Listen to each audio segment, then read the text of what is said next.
inagunba wax waynu aragnay waxa magac lagu tiriyay waxa laga yaabaa maanta haddii aan idin weydiiyo nabi muxamed mise caruuru dhalay inay adkaan doonto cidda si fiican uga jawaabi doonto laakiin haddaan idin weydiiyo David Beckham imisoo dhalay waa la wada garan karaa waayo Beckham iyo Maradona iyo kan iyo hebelada tani waa laynoo buunbuuniyey dabeetana wax weyn oo cajaba baa laga dhigay laakiin really haddaad caqli fiican ku eegto maxay qabtaan caag baa loo neefeeyaa dabeetana eriyaa la yidhaahdaa 2 birood dhexgeliya soo intaa maaha intaasi nolosha bini'aadamka maxay ku kordhisaa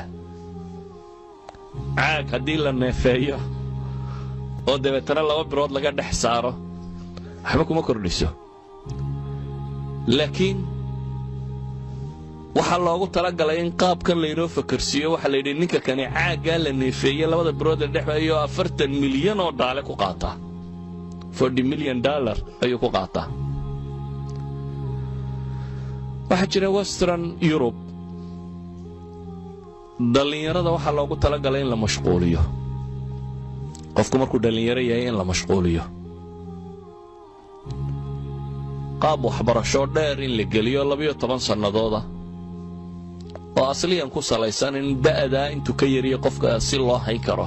aanu suuqa shaqada iyo waxa si u soo gelin mar labaad in qofkan la mashquuliyo oo laga mashquuliyo qadaayaadka bulshada mesela Yurub lixdanada wixii ka horeeyay dhalinyaradu khatar bay ku hayeen siyaasadka Yurub waxa bedeli jiray lixdanadii wixii ka horeeyay ardada jaamacaadka ku jira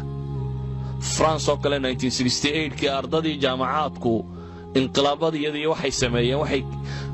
qarka u gaadhay in mar laba tawral Faransiya dib loo inqilaabo waxay ahaan jireen shuuciyiintii hore dhulkii ugu tirada badnaa ee ka faa'iideysteen dhalinyaro joogay jaamacaadka iyo wixii ka hooseeyay laakiin dadkaasi si suuqa siyaasadda looga saaro waxa loo fakiray suuq cusub in loo sameeyo sport and music baa la geliyay qofka dhalinyarada waxa la yiraahdo waa caalamkan siyaasadani waxa ka bax caalamka la adigu leedahay caalamka aad leedahay waa maxay ama waa music damdamta dhageyso iyo dadka qaylinaya oo waliba waxay ku qaylinayaan xataa aanu jirin literature-ka hadii la eego dadkan qaylinaya oo dhame cabaadaya wax ay ku hadlayaan ma jiro waa uun iska cabaad lagu daray music lagu daray iyo kuwa la yiri kubadda area kubaddu waxa laga yaabaa inaad isleedahay war Mustafa maanta ma sportigu doonayeen wax ka sheego ama waa ceebayo qofka bini'aadamka ah inuu jirkiisa kala bixiyo oo dhisawa wax fiican caafimaadkiisa inuu ka shaqeeyo waa wax fiican waagay kubaddu wax caafimaad u loo adeegsada ahayd hobby bay ahayd hobbyga maxaa la yiraahdaa qofku shaqo haystay waxana hobby ahaan buu sameey jiray ma jirin nin yiraahdaa inuu kubad baan ka shaqeeyayo intaan u soo kalaho lacag lagu siiyaa ma jirin qofku shaqo kale uu ka lihi jiray dhakhtar buu ahaa askari buu ahaa booliis buu ahaa siyaasi buu ahaa shaqo kale uu haystay kubadna waa ciyaari jiray kubaddu markaa waxa iska ahayd nooc entertainment yar oo fudud iyo inta ugu badan la wuxuu qofka bini'aadamka isku dayo jirkiisa inuu ku kala bixiyo laakiin ka waa laga saaro waxa la geeyo suuqii dhaqaalaha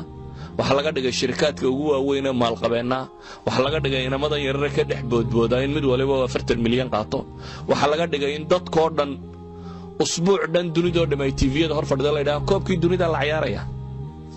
koobka dunida muxuu yahay usbuuc kale in la hor fadhiyo la yiraahdo koobkii Yurub baa la ciyaaraya dadkii oo dhan koobabay daawanayaan waayo waa model si loo sameeyo la rabo dadku inay noocan ugu daydaan waxa laga yaabaa adigu maanta inaad adna isweydiinin subaxii marka iskuulka isugu timaadaan waxa tiraadaan xalay yaa badiyay liiga ka sareeya toddobaadkan Manchester United baa ugu sareysa iyaba lagu muransay Real Madrid baa wada maxaa waxan keenay waxa weeyaan iyadoo ay luntay huwiyadii ama identity qofku waxaynu u baahanay inagu inaan isweydiino identity-ga kumaatay man ana inaad marka hore isweydiiso kumaanahay maxaan u noolahay maxaan rabaa inaan dunidan ka qabto maxaan u joogaa haddaad taa garato waxaad garanaysaa yaad ku dayanaysaa markaa yaa model ku ah يا تصالة كوا كضيانيسا waxaynu u baahanay inaynu garanno inaad tahay qof